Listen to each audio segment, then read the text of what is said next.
again, hello and welcome back to the Sisaundra Show. Listen, I can't stress how important it is to highlight the amazing Black businesses around the world. It shows the world that the Black community continues to thrive every day with innovative ideas and amazing discoveries. I call it hashtag Melanin Money.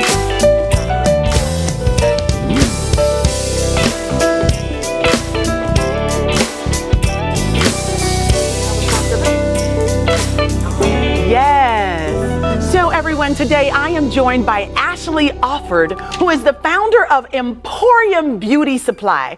Now, Ashleigh, I want to talk about building a company and how difficult it can be as an African American individual. Yes.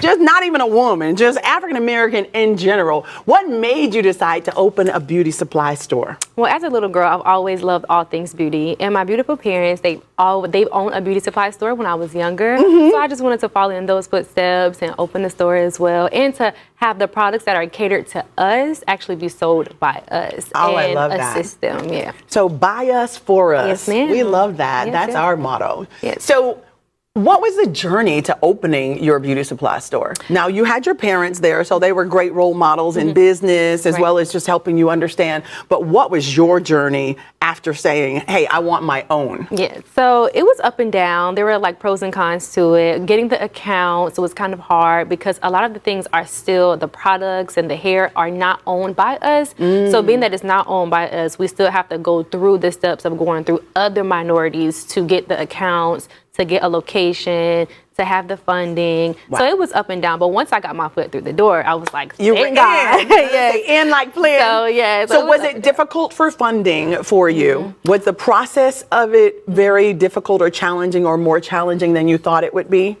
It was definitely up and down, right? So Again. it was The roller coaster. it's just literally up and down with business, right? And so with the funding, I was able to use a lot of things that I had from COVID to be able to expand my business. So I'm also a hairstylist. I was able to take that and expand the business. Of course, credit came into play and things like that.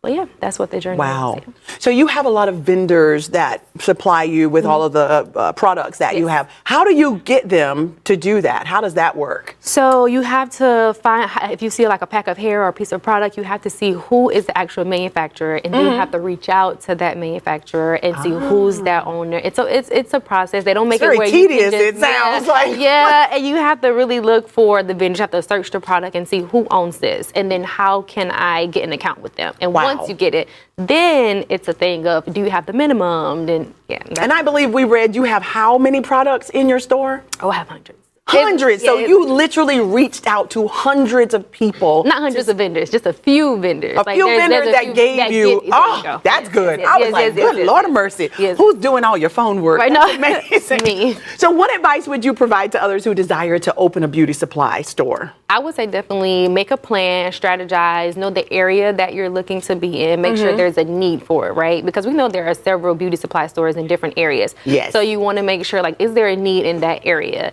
Because you don't want to go somewhere where it's oversaturated, Correct.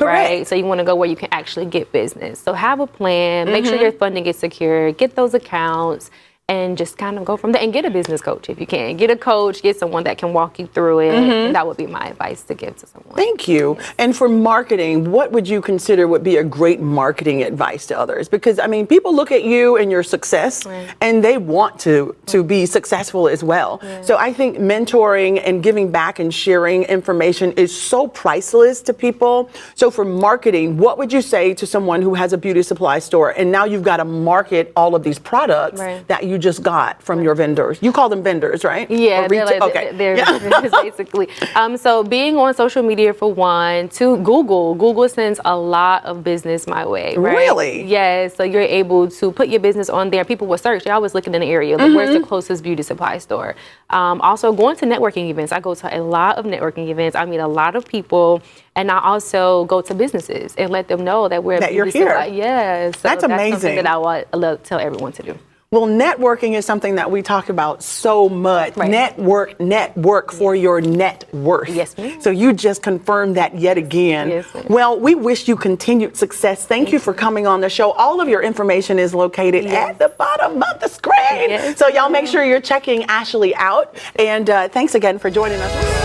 Yes! Hello, everyone. If you are at work, at home, y'all drop everything and tune in because it's time for the Sisaundra Show!